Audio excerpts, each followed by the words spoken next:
Yes. Hi, Misha. Hi. I'm going to take a chair. That's okay. How are you? Good, how are you? Very well. Hi.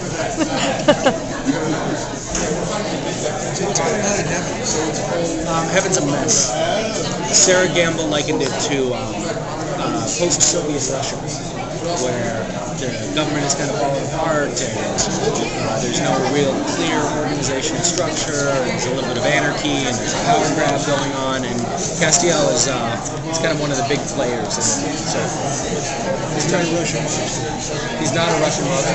Yes, no, Castiel will have a Russian accent this season. That's the big development.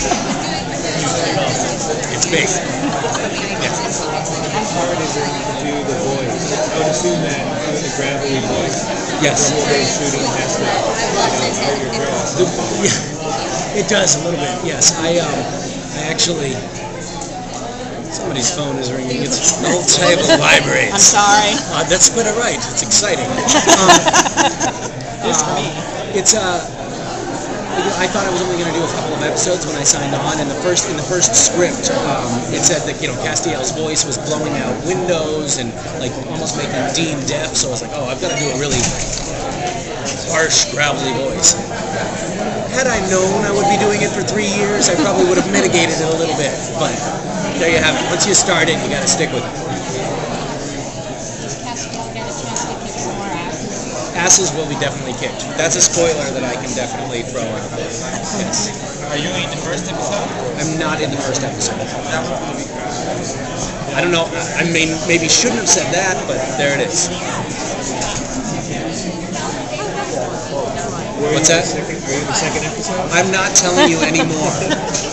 You tricked me once. You won't trick me again. What do you want to see Kaz tackle this season? Like, what would you love to see from the character?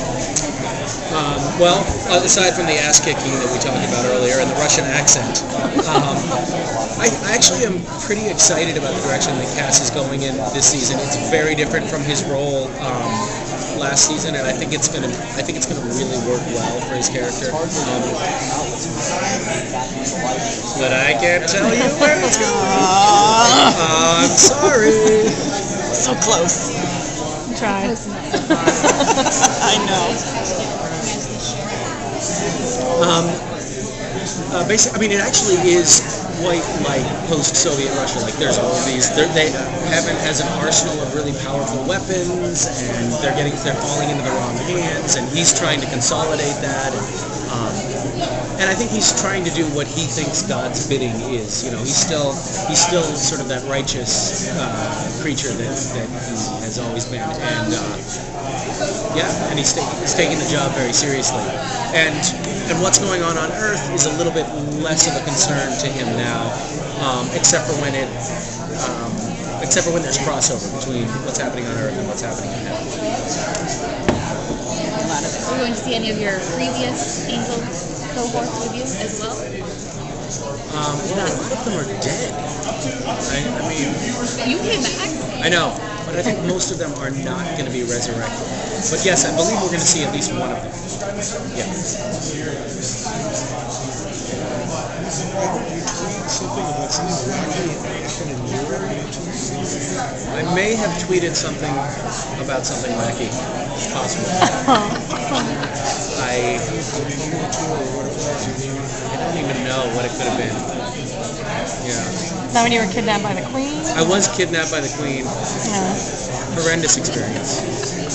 I don't know if any of you have ever been forced to drink tea without biscuits, but it is not a pleasant experience. At all. Amory. I just don't know where to go anymore. Were you nervous when, like, you read how the season was going to end, season 5? What could possibly happen in season 6? Where are we going to go? What could we do? Yeah, a little bit. I mean, I kind of, yes. And I think that they've actually come up with a really good solution, and I'm happy with it. I was, and I also kind of, I wasn't really that thrilled about the idea of Cass just being sort of the sidekick in the back seat. comic foil character. I mean, it's fun, but this season is going to be very different. He definitely has a very different role, which is I'm excited. I like different.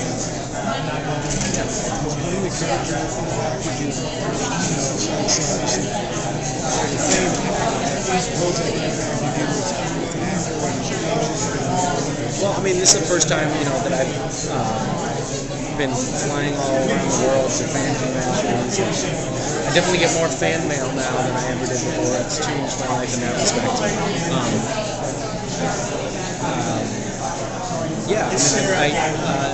This has definitely been my most high-profile role to date. So, just getting recognized more and having people create avatars with my picture and things like that. It's not something I ever have. There's a trading card with my picture on it. These are not things that I ever imagined would happen. So those are different. But basically, nothing terribly important has changed.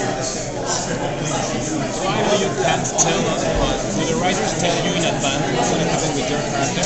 Yeah, they give kind of a rough outline, and the truth is, I don't think that they know terribly specifically, because it definitely is a creative process that unfolds and things change a little bit. But they have a rough template of where the season is going, and they let me know how I fit into that. They told me early on the cast is going to have a Russian accent, and that some ass will be kicked. So that's So really, we got the rap side. Is that what we? Yeah, I know. You're kind of boring now. sorry. Compared to when you first started doing the character, you were the new guy, and you didn't even know it was going to be your first role. Yeah. Is it kind of so?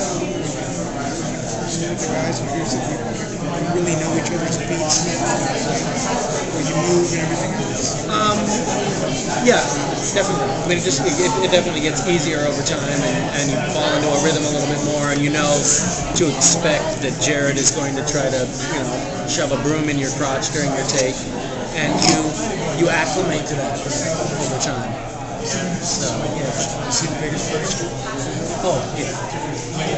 He's a true nightmare. There's your headline.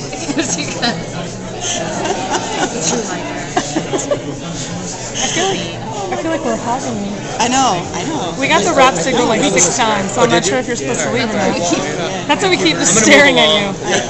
Thanks.